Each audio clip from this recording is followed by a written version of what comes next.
Hello friends, வணக்கம். Welcome to just chillies.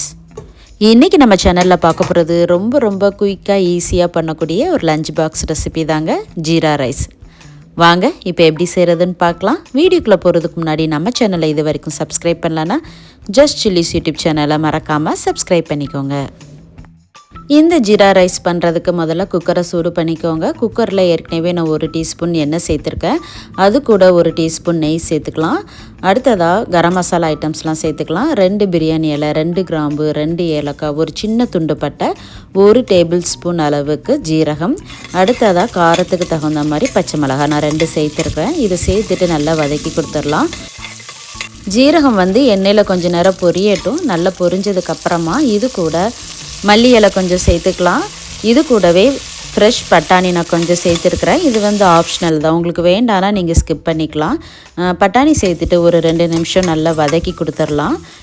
அடுத்ததாக இதில் நம்ம தண்ணி சேர்த்துக்கலாம். நான் இந்த 1 கிளாஸ் அளவுக்கு பாஸ்மதி அரிசியை அரை மணி நேரம் ஊற வச்சுருக்கேங்க. இப்போ எந்த கிளாஸால் அரிசி அளந்தானோ அதே கிளாஸால் 2 கிளாஸ் தண்ணி. அடுத்ததாக இதுக்கு தேவையான அளவு உப்பு சேர்த்துக்கலாம். உப்பு சேர்த்துட்டு தண்ணியை நல்லா கொதிக்க வச்சுக்கோங்க. தண்ணி இந்த அளவுக்கு நல்லா கொதி வந்ததுக்கப்புறமா பாஸ்மதி அரிசி சேர்த்துக்கலாம்.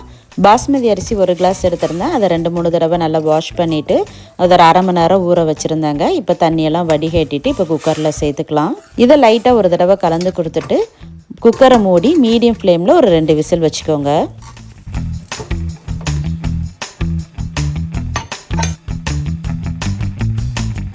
குக்கரில் விசில் வந்ததுக்கப்புறம் ப்ரெஷர்லாம் நல்லா போனதுக்கப்புறமா ஓப்பன் பண்ணிக்கோங்க. ஜீரா ரைஸ் பாருங்கள், உதிரியாக எவ்வளோ சூப்பராக வந்திருக்குன்னு. இது ரொம்ப ஈஸியாக செய்யக்கூடிய ஒரு லஞ்ச் பாக்ஸ் ரெசிபிங்க. நீங்களும் செஞ்சு பாருங்கள். இந்த ஜீரா ரைஸ்க்கு பார்த்திங்கன்னா தால், பன்னீர் கிரேவி, சிக்கன் கிரேவி எல்லாம் ஒரு சூப்பரான பர்ஃபெக்ட் காம்போங்க. ரொம்ப டேஸ்ட்டாக இருக்கும். செஞ்சு பார்த்துட்டு எப்படி இருக்குன்னு மறக்காமல் கமெண்ட்டில் சொல்லுங்கள். வீடியோ பிடிச்சிருந்தா லைக் பண்ணுங்கள். உங்கள் ஃப்ரெண்ட்ஸ் அண்ட் ஃபேமிலிக்கு ஷேர் பண்ணுங்கள். இந்த மாதிரி ஈஸியான டேஸ்டியான ரெசிபி வேணும்னா ஜஸ்ட் சில்லிஸ் யூடியூப் சேனலை மறக்காமல் சப்ஸ்கிரைப் பண்ணிக்கோங்க. தேங்க்ஸ் ஃபார் வாட்சிங்.